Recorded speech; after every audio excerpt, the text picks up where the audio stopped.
Olá, pessoal, sejam todos bem-vindos. Eu sou Rodrigo Martinho e está entrando no ar mais um podcast da 4Ls. Lembrando a vocês que nós aqui da 4Ls, nós temos a parceria com a MV Digital. Você que está querendo dar aquela revigorada na sua identidade visual, deixar sua página mais bonita para seus clientes e está precisando de alguém que gerencie as suas mídias sociais, isto é com a MV Digital. Trabalho de excelência em um precinho que cabe dentro do seu bolso. Hoje, pessoal, nós temos um convidado aqui muito especial, né? Vou apresentá-lo. José Demerval Saraiva Lopes, engenheiro agrícola, formado aqui na nossa linda Universidade Federal de Viçosa. Tem pós-graduação também em engenharia agrícola aqui na UFV. Atualmente, ele é professor de irrigação e gestor do curso de agronegócio da Faculdade Sudamérica. Seja muito bem-vindo, Demerval. Olá, Rodrigo. Agradeço pelo convite. É um prazer estar aqui, tendo essa oportunidade de conversar um pouco sobre irrigação, um assunto tão importante, né? E que cada vez mais está aí em destaque dentro do setor do agronegócio. Pessoal, antes de fazer a primeira pergunta ao professor, eu queria pedir a vocês para seguir a nossa página lá no Instagram, 4Ls Filmes, e lá no nosso canal do YouTube, se inscrever, deixar o seu like lá. Isso é muito importante para a gente, isso fortalece muito o nosso canal. E é claro, né, não esqueça de ativar o sininho para receber notificações das novidades que estão por vir no nosso canal. Só tem coisa boa nessa playlist do agronegócio. Professor, quero começar o nosso podcast fazendo uma pergunta para você, uma pergunta óbvia, mas eu queria perguntar para você qual que é a importância de se ter uma irrigação planejada.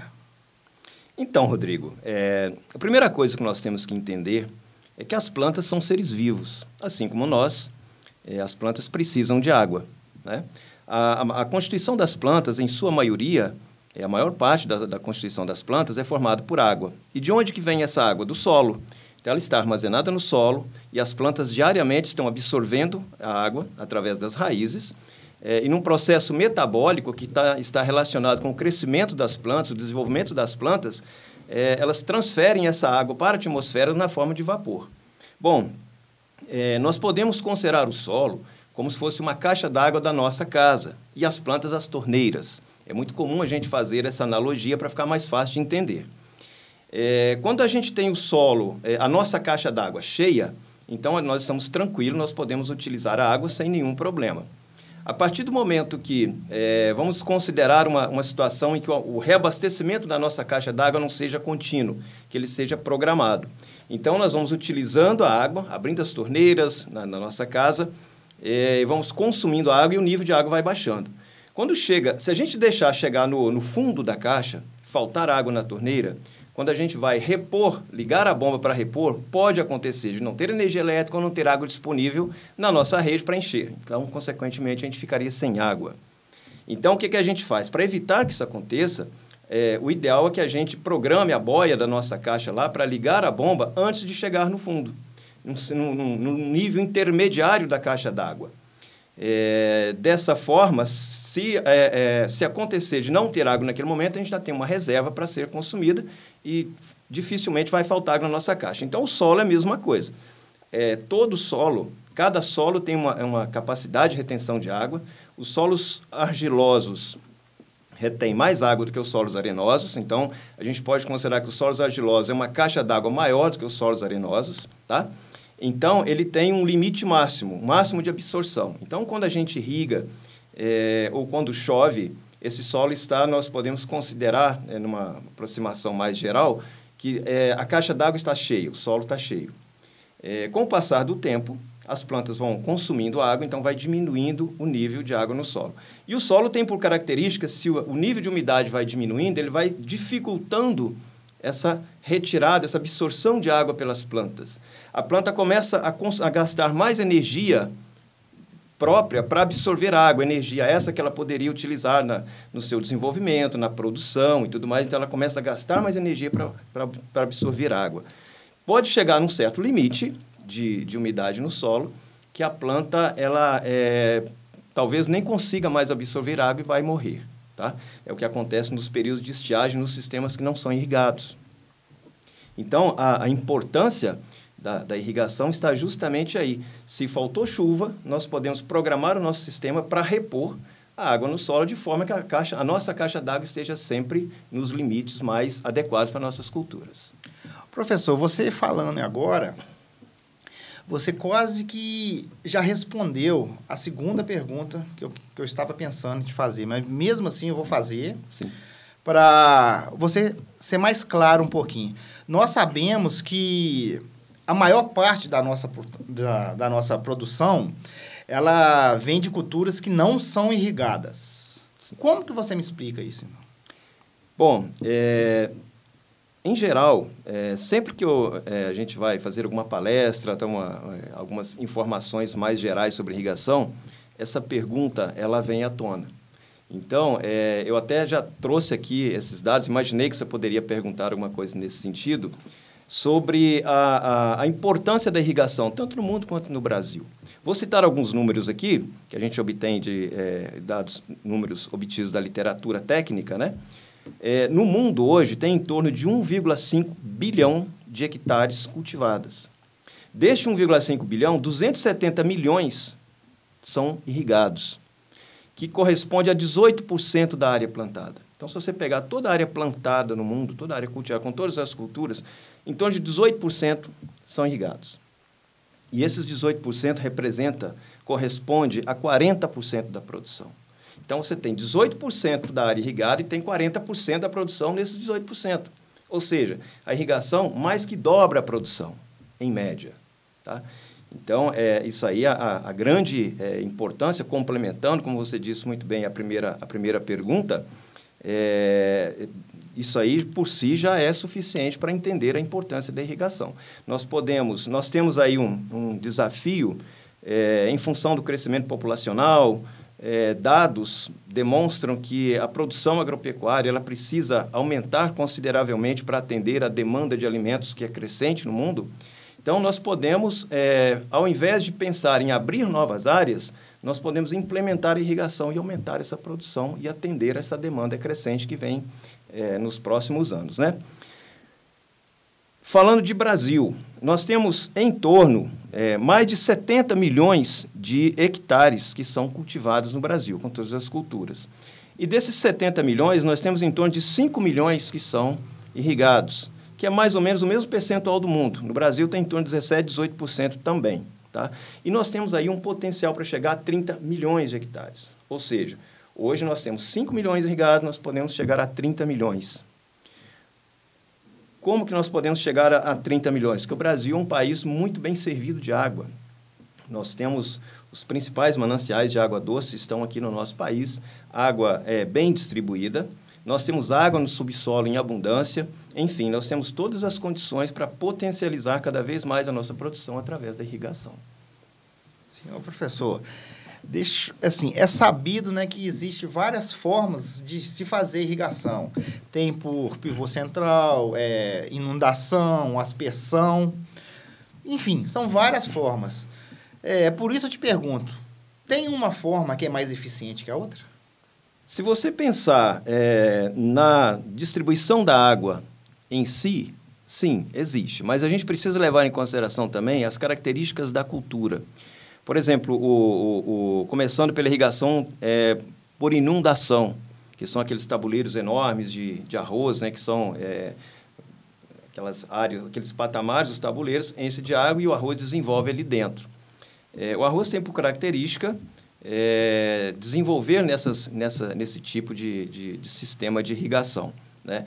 É um dos sistemas de baixa eficiência, porque você mantém uma lâmina de água sobre a superfície do solo, então essa água vai infiltrando, ela acaba descendo, o termo técnico é percolar, ela percola para profundidades maiores que o sistema radicular.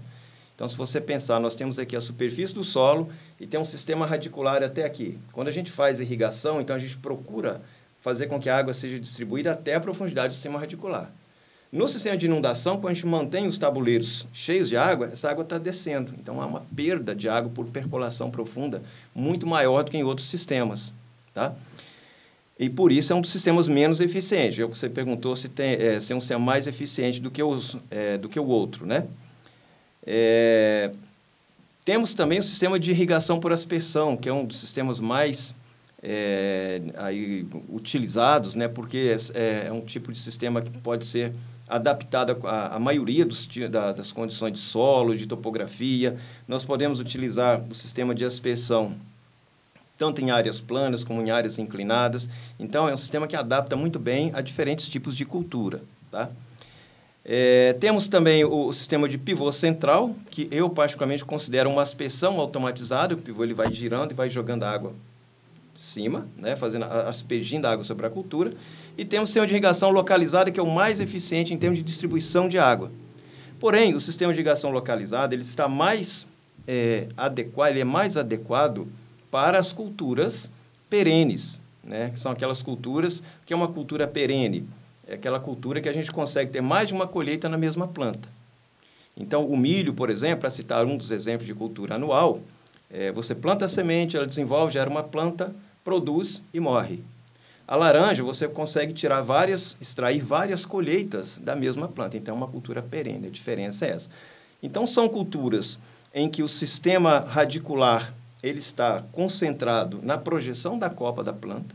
Então, quando nós temos a planta do café, que é uma planta mais de uma projeção de copa menor, então também as raízes têm uma projeção de copa menor, lateralmente, se comparado com uma mangueira, se comparado com uma goiabeira, se comparado com citros, que já tem uma projeção de copa maior, consequentemente, um sistema radicular também maior, mais distribuído lateralmente. Essas culturas também elas são cultivadas em espaçamentos maiores, né? Se você pegar o milho, hoje já se planta milho com 60 centímetros entre fileiras. Tá? Quando você pega frutíferas, às vezes nós temos 5, 6, 7 metros entre fileiras. Então, nós não precisamos irrigar todo o solo, nós vamos concentrar a irrigação onde estão as raízes. Como nós falamos no início, a planta ela extrai água do solo através das raízes. Então, se eu tenho uma planta que está nessa posição, a outra que está nesta posição, não há necessidade de fazer uma irrigação nessa região, porque eu não tenho raiz absorvendo aqui. Então, eu vou fazer uma irrigação mais localizada. É daí que vem o termo de irrigação localizada. Consequentemente, nós vamos, então, aplicar uma lâmina menor de irrigação, uma quantidade menor de água na nossa área, e essa água, por ser localizada mais próximo da planta, é um sistema mais eficiente em termos de distribuição de água. Mas cada sistema, então, está aí relacionado com a cultura. Seria um pouco mais difícil fazer uma irrigação de milho, feijão, soja, são culturas de grande densidade, fazer utilizando os sistemas de irrigação localizado. Embora hoje já existe uma tecnologia que são o gotejamento enterrado, né, que eu posso, então, fazer uma malha de tubos gotejadores enterrado abaixo da superfície do solo e cultivar a minha planta como se não tivesse irrigação. Ela está por baixo, ela não é visível. Aí eu poderia, sim, utilizar um sistema de irrigação por gotejamento para essas culturas de maior densidade. Mas os sistemas ficam expostos, em geral, não. Professor, qual que é o profissional que pode orientar o produtor qual tipo de irrigação utilizar? Bom, Rodrigo, qualquer produtor, qualquer profissional, relacionado à agricultura, à agropecuária, tem competência para isso, né? O técnico agrícola, o técnico agropecuário, o agrônomo, o engenheiro agrícola, o zootecnista. Hoje em dia, já de uma certa forma, já é sabido, né? Essas informações já são divulgadas. Felizmente, a irrigação está crescendo, então já é algo assim, conhecido no meio agropecuário. O mais importante de tudo isso é saber que existem sistemas e projetos de irrigação. São coisas diferentes, né? Acho que esse é o mais importante. Além de entender essa diferença, que uma irrigação localizada ela é mais adequada para determinados grupos de culturas, como frutíferas, café. E o café é um fruto, não sei se é de conhecimento de vocês, mas o café não é grão, é um fruto, e dentro do fruto tem os grãos, né? Professor, vou te interromper aqui agora, porque nós chegamos no ponto crucial do nosso podcast. Sim.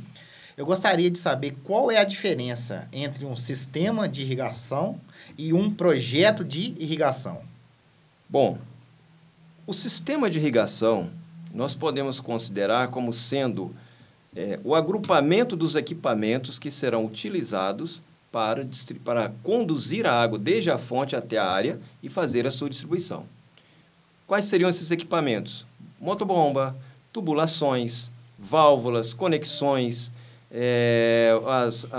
os emissores. Quando eu falo emissor, eu estou me referindo aos gotejadores, microaspersores, aspersores, enfim, todo dispositivo que recebe a água de uma tubulação e distribui na área, seja ela em área total, como é a aspersão, ou localizada, como é o gotejamento e a microaspersão, é um emissor.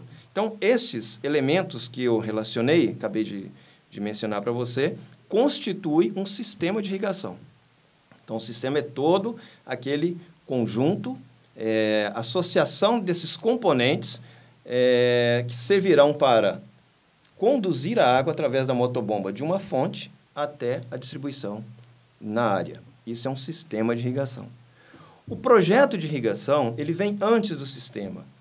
A gente fala projeto de irrigação, mas eu, particularmente, considero que um projeto ele tem duas partes. Tem um projeto agronômico e o projeto hidráulico.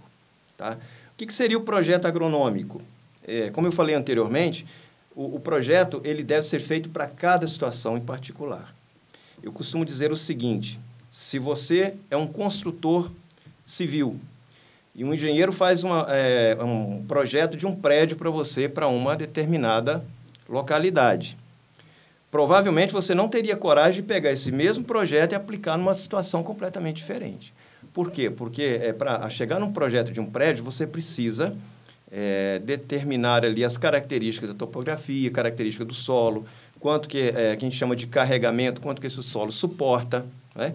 Então, o projeto de irrigação é a mesma coisa. O profissional precisa ir na sua área, fazer um estudo da sua área, ver o tipo de solo. Lembra que nós falamos anteriormente que o solo argiloso ele retém mais água do que o arenoso? Então, se eu tenho um projeto para um solo argiloso, não serve para um projeto, não serve para um solo arenoso, e vice-versa. Então, já começa por aí. Eu preciso entender quais são as características do solo para o qual eu vou fazer um projeto de irrigação. Quanto de água esse solo consegue armazenar? Né? Qual que é o tamanho da minha caixa d'água? Então, o projetista precisa ter esse conhecimento. Tá? Além do projeto, o projetista ele também precisa conhecer o clima da região. Né? Nós falamos no início do nosso bate-papo aqui, do nosso podcast, que as plantas elas absorvem água do solo e transferem essa água para a atmosfera através de vapor, que é o que a gente chama de evapotranspiração. Semelhante ao que acontece com a gente. Quando a gente faz um esforço físico, nós transpiramos. Então, nós estamos transferindo água que nós ingerimos do nosso corpo para o meio externo através de vapor. Essa é a parte da transpiração. Então, as plantas transpiram através das folhas. Existem pequenas aberturas, que são os estômatos, que a água sai de dentro das plantas para o meio externo na forma de vapor. Além das plantas, a água também evapora diretamente da superfície do solo, né, da área cultivada em geral. Quando a gente soma o quanto de água é transferido por transpiração e por evaporação, nós temos a evapotranspiração. E as duas, transpiração e evaporação, são decorrentes da água que está no solo. Então, os dois processos são processos físicos, eles constituem uma transferência de água do solo para a atmosfera, tá? Bom, então nós já falamos, precisa conhecer o solo, precisa conhecer o clima, né? Eu costumo dizer o seguinte: se eu vou plantar feijão no norte do Paraná ou na região oeste da Bahia, a mesma variedade de feijão na mesma época, o consumo de água é diferente, porque o clima é diferente. O clima do sul é mais ameno do que o clima do nordeste. Então, provavelmente, na região do nordeste, na região oeste da Bahia, que eu estou citando como exemplo, vou precisar de fazer uma irrigação com uma quantidade maior de água, uma irrigação em intervalos menores entre uma e outra. Eu preciso fornecer mais água para a minha cultura do que na região do Paraná, por exemplo, né? Só para citar, em linhas gerais, essa diferença como que o clima influencia. E eu preciso também conhecer a minha cultura. Quanto de água a minha cultura vai transferir para a atmosfera? As culturas não transferem a mesma quantidade de água. Se eu pegar agora, vamos tomar o exemplo do Paraná. Se eu tenho feijão e milho, a quantidade de água que cada cultura transfere, absorve do solo e transfere para a atmosfera é diferente. Então, depende da cultura. Então, basicamente, eu preciso conhecer o solo, preciso conhecer o clima, preciso conhecer a planta. Ao relacionar as variáveis desses 3 componentes importantes do nosso sistema, eu tenho, então, um projeto agronômico. Tá? Então, eu estou projetando o meu sistema, eu faço o meu projeto agronômico. Esse projeto agronômico vai me dizer quanto tempo eu preciso, de quanto em quanto tempo eu preciso irrigar, qual que é a lâmina de irrigação que eu estou aplicando. Quando eu falo em lâmina de irrigação, só um parêntese aqui, é importante a gente entender o seguinte: em irrigação a gente trabalha com lâmina. Professor, te interrompendo um pouquinho agora, explica melhor para quem está nos assistindo aqui o que é a lâmina de irrigação. Tá, excelente pergunta, Rodrigo. Em irrigação, a gente, ao invés de falar em litros ou metros cúbicos de água por hectare, nós podemos até falar, mas o mais comum é falar em lâmina de irrigação. O que é uma lâmina de irrigação? Imagine o seguinte: considere uma forma, um tabuleiro com 1 metro de comprimento por 1 metro de largura. Então, tem 1 metro quadrado, correto? 1 metro por 1 metro. E uma determinada altura. Se você colocar 1 litro de água aqui dentro, essa água não vai infiltrar. Por quê? É impermeável, ela vai ficar aqui dentro. Ela vai subir 1 milímetro. Tá? Se você colocar 1 litro de água dentro de uma área de 1 metro quadrado, ela vai subir 1 milímetro. Então, eu tenho uma lâmina de 1 milímetro. Então, o que é lâmina? É litro por metro quadrado. Então, uma lâmina de 1 milímetro é 1 litro por metro quadrado. Entendi. Se eu coloco agora 10 litros dentro do meu tabuleiro, a minha lâmina vai subir 10 vezes mais. Então, eu vou ter 1 centímetro ou 10 milímetros. Então, quando eu falo de lâmina, a forma mais fácil de entender é quantos litros por metro quadrado. Se eu te falo, por exemplo, que eu vou aplicar uma lâmina de irrigação de 25 milímetros, significa que eu vou aplicar 25 litros de água por metro quadrado da minha área. Por hectare, então, 1 hectare são 10 mil metros quadrados, é só fazer uma regra de 3. Né? Então, se eu preciso de 25 milímetros, se em 1 metro quadrado, para eu ter uma lâmina de 25 milímetros, eu preciso de 25 litros por metro quadrado, em 10 mil metros quadrados vai ser X. Então, é só multiplicar os 25 por 10 mil metros quadrados, que você vai ter o volume de água que você precisa para ter essa lâmina em 1 hectare. Então, o conceito de lâmina é esse, tá? Bom, então, continuando, explicando a diferença de projeto e sistema, então, nós já temos aqui o projeto agronômico. Agora, nós vamos para o projeto hidráulico, que é o dimensionamento hidráulico. O que é o dimensionamento hidráulico? Quando a gente tem a pressão, os sistemas de irrigação, eles funcionam depois que estão pressurizados. Por que são pressurizados? Porque a bomba está injetando água, então vai enchendo a tubulação, enquanto não preenche toda a tubulação, não há pressão suficiente. Quando enche toda essa tubulação, a água começa a sair pelos orifícios ou pelos emissores. Então, surge a pressão de funcionamento. Quando essa água é conduzida da fonte até o sistema de distribuição, existem perdas de carga, que nós chamamos, que é o atrito da água com as paredes dos tubos. A passagem da água pelas peças especiais, então a água consome energia para ter esse deslocamento. Essa energia provém da bomba, tá? E também a pressão que nós precisamos fornecer nos emissores para que a água seja distribuída. Então, em função dessas características, envolve topografia, diferença de nível, comprimento de tubulação, uma série de coisas que nós não vamos entrar em detalhes aqui agora. Seria assunto para um próximo podcast, talvez mais técnico, né? Mas o que acontece? Quando a gente soma todas essas perdas de carga, nós chegamos nas dimensões das tubulações, de todos os componentes do sistema. Então, o dimensionamento hidráulico. Em resumo, o dimensionamento hidráulico, ele diz o seguinte: eu vou captar a água, a bomba vai fornecer uma energia suficiente para entregar lá na parte mais alta, normalmente está na parte mais alta, na pressão e na vazão necessária. Então, todas essas perdas estão amarradas aqui. Quando a gente junta, então, o projeto agronômico e o dimensionamento hidráulico, nós temos o projeto do sistema de irrigação. Não sei se ficou claro para você a diferença entre projeto e sistema. Ficou sim, muita informação, né? Com certeza. Pessoal, quero destacar que nós aqui da 4Ls, né, nós temos o apoio e a parceria com a MV Digital. Você que quer dar aquela revigorada na sua identidade visual e também está precisando de alguém que gerencie a sua mídia social, isto é com a MV Digital. E eu quero pedir também a vocês, né, para seguir a nossa página no Instagram, 4Ls Filmes, se inscrever no nosso canal do YouTube, 4Ls, deixe o seu like lá, que isso fortalece o nosso canal. Eu gosto sempre de enfatizar, isso fortalece muito o nosso canal. E não se esqueça de ativar o sininho para receber as notificações. Tem muita coisa boa vindo.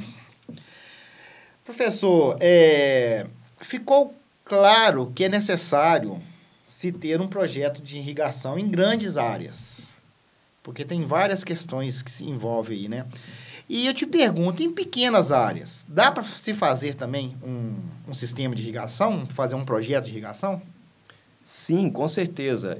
O projeto de irrigação, os sistemas bem projetados, vamos falar assim, que a gente já resume as duas coisas, independe da área, tá?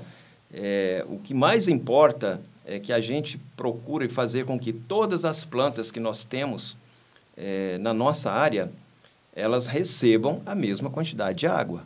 Ou existe uma variação, uma pequena variação tolerável, seria difícil fazer com que todas recebessem a mesma quantidade, mas é uma variação pequena, em torno de 10% no máximo da vazão, em linhas gerais. O que nós temos que fazer acontecer é que todas as plantas recebam água suficiente para o pleno desenvolvimento e que a diferença esteja dentro desses limites tecnicamente aceitáveis.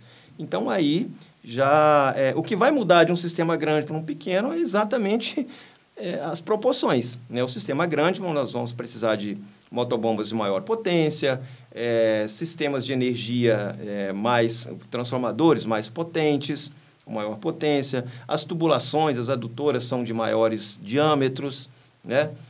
As vazões, né, são de maiores diâmetros, então nós vamos precisar de verificar qual que é a vazão disponível, né? Isso tem a ver com outorga, que a gente podemos falar mais à frente. Enfim, o que muda é isso, é apenas, se o projeto é maior, então as dimensões se a área irrigada é maior, então o meu projeto é maior e tudo vai ser maior comparativamente a uma área menor, mas a necessidade e a importância é a mesma, independente da área. Quanto à outorga, já nós vamos chegar lá. Calma. Tá bom. Você está acelerando demais. Ô, professor, eu sempre gosto de fazer pelo menos uma pergunta nos podcasts que eu estou assim, apresentando, né? Relacionar uma pergunta a custo, a dinheiro. Sim. Para o produtor ter uma noção. Aí, por isso, eu te pergunto, um sistema de irrigação, ele dura quanto tempo no campo? E em quanto tempo ele se paga? Eu vou te devolver uma outra pergunta. Um carro novo, ele dura quanto tempo? Depende do cuidado do dono, do cuidado, como sim. É conduzido, manutenção. O sistema de irrigação é a mesma coisa. É um equipamento. O sistema de irrigação é um equipamento. Infelizmente, em alguns casos, a gente vê sistemas que não são bem mantidos, não são bem verificados e acabam deteriorando, né, mais rapidamente. Mas eu já me deparei com sistemas com 30 anos instalados. Aspersores, da época que eu formei, no início da década de 90, As Brasil, né, tinham os aspersores As Brasil, que eram um dos mais utilizados naquela época, sistemas até hoje sendo utilizados com esse tipo de aspersor. Então, são sistemas muito bem cuidados, onde há uma preocupação em fazer as manutenções corretas, limpezas, enfim, corrigir, manter o sistema de forma funcionando corretamente. Então, mas de um modo geral, eu posso dizer que um sistema de irrigação ele tem que durar mais de 10 anos, 15 anos, tranquilamente. Com relação a quanto tempo se paga, aí vai depender da cultura. Vai depender da cultura e de outros valores agregados ao sistema de irrigação. Porque quando se faz irrigação, nós podemos, por exemplo, fazer o quê? A fertirrigação, que é a nutrição das plantas através da água de irrigação. Então, você já não precisa mais entrar na sua área com máquina agrícola, nós vamos reduzir o tráfego de tratores, de carretas, de máquinas, de modo geral, que faz a distribuição desses fertilizantes. o número de operadores se torna menor, nós podemos fracionar mais as adubações, que a adubação é um alimento para a planta, né? Então, nas adubações convencionais, que é feita a distribuição do fertilizante sobre o solo, às vezes faz duas adubações, 3 adubações. Na fertirrigação, você pode fracionar em 5, 6, fazer, ou até mais em alguns casos. Você pode fazer análise foliar das plantas periodicamente e verificar qual é o nutriente que a planta realmente está precisando, tá? Em função desse nutriente, você vai veicular esse nutriente através da água da irrigação. Então, tem outros valores agregados aí que o ganho precisa ser analisado em caso a caso, tá? Cultura do café, de modo geral, que é uma cultura que a gente vem trabalhando mais de perto nos últimos tempos. Eu diria que, além da fertigação, tem outros valores agregados aí para a cultura, que é questão de controle de florada e outras vantagens importantes para a cultura do café. Um sistema de irrigação, ele paga aí de 3 a 5 anos. Professor, eu entendi perfeitamente a importância de se fazer um projeto de irrigação, independente do tamanho da área.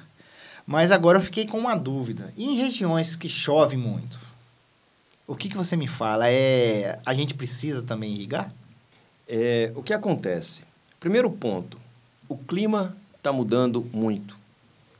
É notório que as características do clima já são diferentes do que vinha acontecendo há um tempo atrás.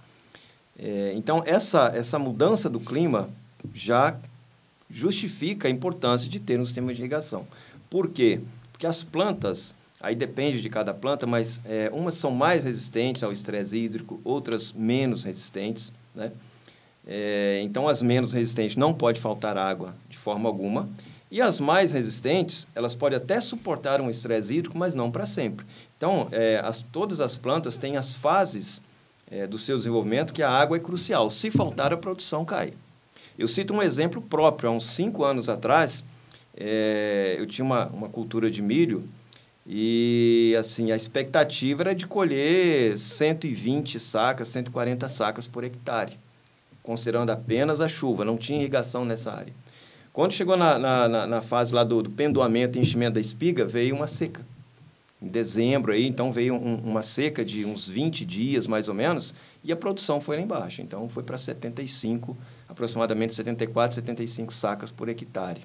Então, assim, isso aí, por si só, já justifica. O que a gente tem que ter em mente quando a gente faz um projeto de irrigação, o projeto ele é feito para atender...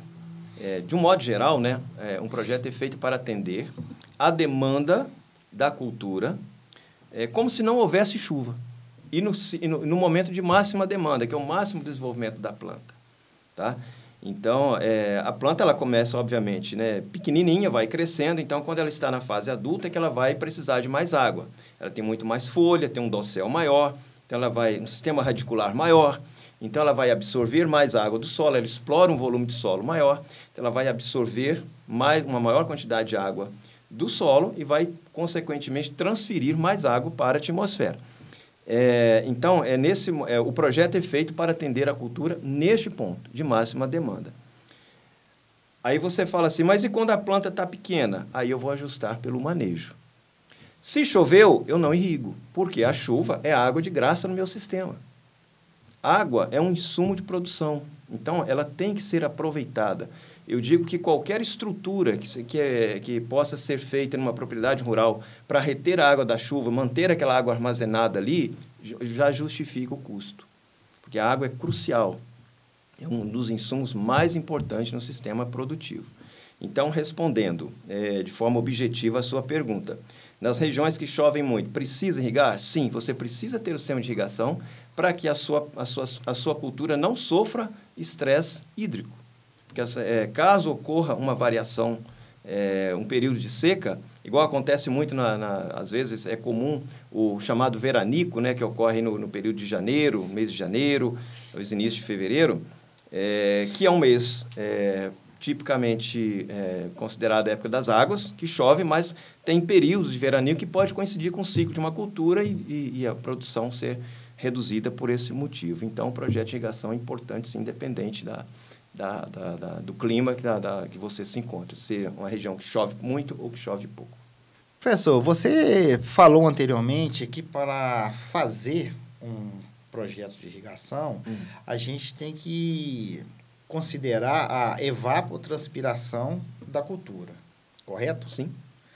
Eu não tenho a cultura ali no campo. Eu quero fazer esse projeto antes de ter a cultura no campo. Sim. Como que eu tenho que proceder? Essa é uma das situações bastante comum, né? E aí nós vamos recorrer à literatura. Então, existem estudos em que consideram uma cultura de referência, a grama, por exemplo.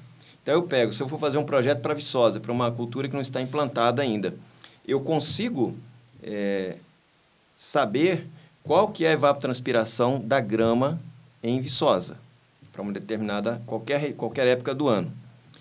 E existem coeficientes que relacionam a evapotranspiração da grama com a evapotranspiração de outras culturas. Então, basta só multiplicar por um parâmetro. Multiplicar por 0,8, 0,9, 1, 1,1, depende da cultura. Então, cada cultura tem esse coeficiente que eu multiplico pelo valor da grama para aquela região. Então, eu tenho uma estimativa da evapotranspiração da minha cultura. Tá? Por que a grama? Porque a grama, seja em Viçosa, seja no sul, seja no nordeste, em qualquer parte do mundo, o comportamento da grama, o perfil da grama é muito semelhante, né? Então, ela é adotada como uma cultura de referência e existem esses parâmetros que relacionam, como eu falei, a evapotranspiração da grama em determinada região com a cultura que eu quero irrigar. Então, isso é tranquilo de fazer. O projetista sabe como fazer isso aí sem nenhum problema. Mas é importante essa observação sua. E vamos lá, ao manejo da irrigação. Sim. Eu gostaria que você me explicasse assim, para a gente, né, o que significa e qual que é a sua importância. Manejo de irrigação a gente define como sendo a gente determinar quando e quanto irrigar. Eu falei anteriormente que um projeto de um sistema de irrigação ele é feito para atender a cultura na máxima demanda, né? Então, quando a cultura está adulta, que ela está precisando de uma maior quantidade de água, então o projeto tem essa capacidade. Mas, desde que a cultura é implantada, vamos pensar numa semente, soja, que ela é semeada, se eu fornecer a mesma quantidade de água sempre, eu vou estar jogando água e energia fora. Você concorda? Sim. Porque eu nem tenho uma cultura estabelecida, ela está a 3 centímetros de profundidade, eu estou jogando uma lâmina de irrigação, nós já explicamos o que é lâmina, para chegar numa profundidade maior. Então, eu estou jogando água e energia fora e gastando o meu sistema, né? Isso eu preciso ajustar no manejo da irrigação. Então, eu preciso saber em cada momento, em função do clima, em função do desenvolvimento da minha cultura, quanto de água eu preciso aplicar. E existem metodologias para isso. Nós podemos medir diretamente no solo. O tensiômetro é um dos exemplos mais comuns aí, que é um equipamento simples que você coloca no solo e ele vai, então, através de uma leitura, mostrando para você quanto de água que tem, quanto você precisa irrigar. Ou através de medições das variáveis meteorológicas. Então, eu estimo quanto de água que está saindo da minha cultura e aquela quantidade acumulada em um determinado período é o que eu tenho que repor.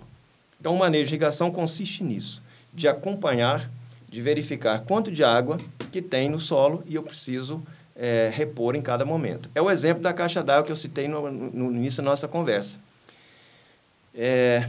A caixa está cheia, então vai baixando o nível. Em um determinado momento, eu resolvo encher a minha caixa. Então, depende aonde está o nível de água naquele momento, que vai determinar quanto tempo a bomba tem que ficar ligada para repor. Basicamente, é isso, o manejo da irrigação. A gente, falando sobre irrigação, a gente está falando sobre projetos, sistemas, já falou muita coisa, e veio aqui na minha cabeça agora, a respeito da qualidade da água. Eu posso usar qualquer água para fazer irrigação? Esse é um ponto muito importante, principalmente quando nós vamos trabalhar com sistema de irrigação localizado, que os emissores são bem pequenininhos. Então, se a água tiver, que a gente chama de partículas sólidas, né?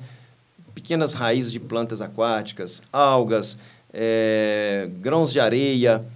Isso pode causar entupimento dos emissores e que irão prejudicar o funcionamento dos sistemas.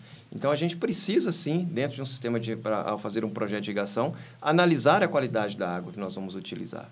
Isso é um ponto muito importante. Por exemplo, se um gotejador, se ele, por qualquer motivo, vamos dizer que ele seja obstruído em 30% da sua vazão, ele vai reduzir em 30% a sua vazão. Se você está veiculando, conduzindo, fazendo fertirrigação, então, naquela planta, você vai aplicar 30% a menos de fertilizante, por causa de um gotejador parcialmente entupido. Isso pode ser resultante da qualidade da água. E aí, quando a gente estuda a qualidade da água, existem também metodologias, sistemas, existe como controlar a qualidade da água para que, uma vez a água que vai ser utilizada no sistema tenha a qualidade que atenda aos requisitos da irrigação. Ô, professor, agora chegou a hora da outorga. Sim. Agora chegou a hora dela. Pelo que a gente vê, né, é um tema assim, muito comentado. Sim. A outorga da água para a irrigação. Eu queria que você explicasse para a gente o que isso significa. Sim, a outorga ela é obtida através de um documento que é emitido pelo órgão gestor. Cada estado tem um órgão gestor. Aqui em Minas Gerais, por exemplo, é o IGAM, na Bahia é o INEMA. Tem também a ANA, que é gestor de águas de domínio da União, né? Então, existe toda uma metodologia para definir se a água que será utilizada é de domínio do Estado ou da União. E sempre que há consumo, que há uso de água, melhor dizendo, sempre que há uso de água, você precisa de outorga, né? Pode ser para uma irrigação, pode ser para uma piscicultura, pode ser para uma agroindústria, né? Por que é necessário? Porque quando você faz uma irrigação sem outorga, além de ser ilegal, porque existe a lei das águas que determina que o uso da água é um domínio, é direito de todos, mas deve ser feito através de um procedimento de outorga. Então, além de ser ilegal, você não existe para o órgão. O órgão não te enxerga como alguém que utiliza a água de um manancial. Então, quando outros vizinhos, vamos dizer assim, faz um pedido de outorga, o órgão, ele analisa quanto de água tem disponível, falando de uma forma mais geral, tá? Quanto de água tem disponível naquele manancial. Então, ele leva em consideração as outorgas que já foram concedidas. Se você está utilizando água e não fez outorga, o órgão gestor não te conhece. Então, ele pode, por exemplo, conceder uma vazão maior para outros usuários. E quando você for utilizar, você pode comprometer o uso da água dos outros usuários, ou então você pode sofrer penalizações por estar fazendo uso de uma forma ilegal. Tá? O tipo da cultura também influencia, interfere nessa autorização ou não? Ou é só a quantidade de água que tem no local? Então, interfere indiretamente, porque quando eu vou fazer o pedido de outorga, eu preciso apresentar um projeto para o órgão dizendo por que eu estou solicitando uma determinada vazão. É um procedimento muito técnico, tá? Então, envolve uma série de informações aí. Mas, em linhas gerais, eu posso dizer isso, para responder a sua pergunta. Quando eu vou solicitar ao órgão gestor o direito de uso da água através de um documento de outorga, eu tenho que mostrar para ele o meu projeto. Olha, eu vou irrigar cana-de-açúcar nessa região e para esta região aqui eu fiz um projeto e eu preciso desta quantidade de água, dessa vazão de água. Não vou irrigar cana-de-açúcar, vou irrigar uma outra cultura que demanda mais água, talvez. Então, a cultura influencia nesse sentido, porque através da cultura que o projeto ele é feito para cada cultura. Então, a influência da cultura está implícita no projeto. Para eu pedir outorga, eu preciso de um projeto no sistema de irrigação. Tá. Professor, estamos chegando ao final do nosso podcast, né? Sim. Eu queria pedir para você comentar um pouquinho a respeito da irrigação aqui na nossa região. Para quem está nos assistindo aqui, a nossa região é a zona da Mata Mineira, né? Uhum. Aí eu queria que você comentasse um pouquinho como que ela está hoje, né? E quais são as perspectivas futuras?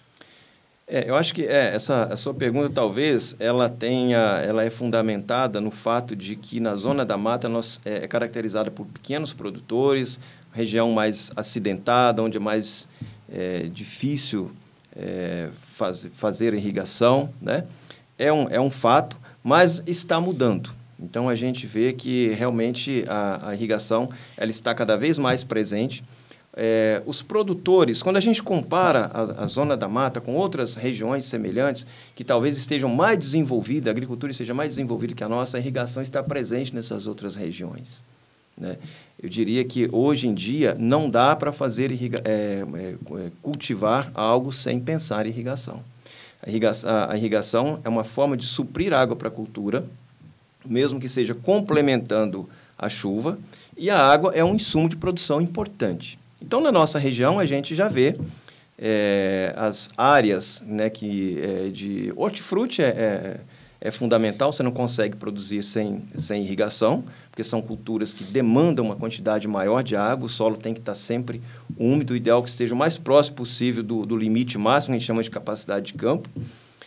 São culturas muito sensíveis ao déficit, né, déficit de água, então a gente precisa irrigar. E outras culturas também, como milho, feijão, pastagem rotacionada, né, muito comum a gente já ver os sistemas. O produtor já enxergou isso, quer seja por conta própria, quer seja por assessoria técnica, que a irrigação é importante. Para o pessoal que está nos assistindo aí, quem quiser ter a assistência técnica do professor José Demerval Saraiva Lopes, o que ele tem que fazer, aonde que ele tem que procurar? Certo, Rodrigo. Então, vou deixar aqui os meus contatos, né? O telefone celular, que é o 31 997 27 3235, é também o WhatsApp, ou o e-mail dermevalsaraiva@gmail.com. Quero aproveitar para agradecer essa oportunidade e estamos aí à disposição para poder conversar com quem tiver interesse sobre irrigação e orientar da melhor forma possível aí para que seja algo implementado que possa ter sucesso. Professor, mas antes de finalizar o nosso podcast, né, eu gostaria que você deixasse uma mensagem ao agricultor ali que está querendo implantar uma cultura ou já tem uma cultura implantada no seu terreno e ainda não tem um projeto de irrigação. Gostaria que você deixasse uma mensagem para ele. Certo.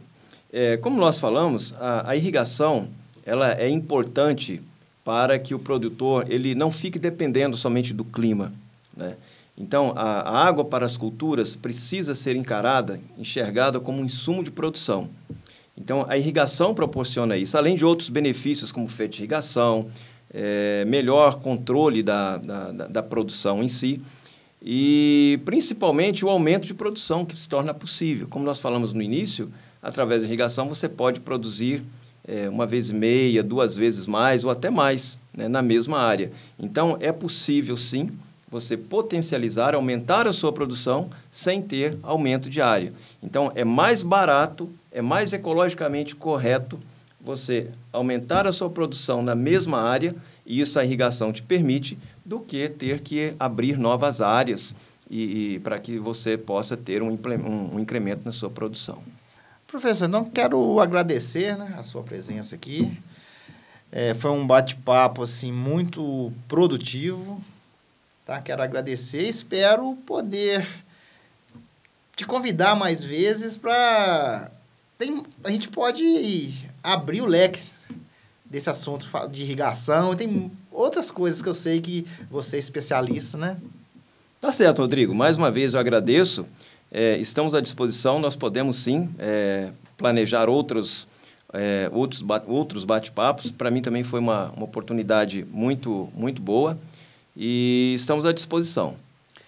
Pessoal, mas antes de finalizar, eu quero pedir a vocês para seguir a nossa página lá no Instagram, 4Ls Filmes, e lá no YouTube, se inscrever no nosso canal, deixe o seu like lá, isso é muito importante, isso fortalece muito o nosso canal.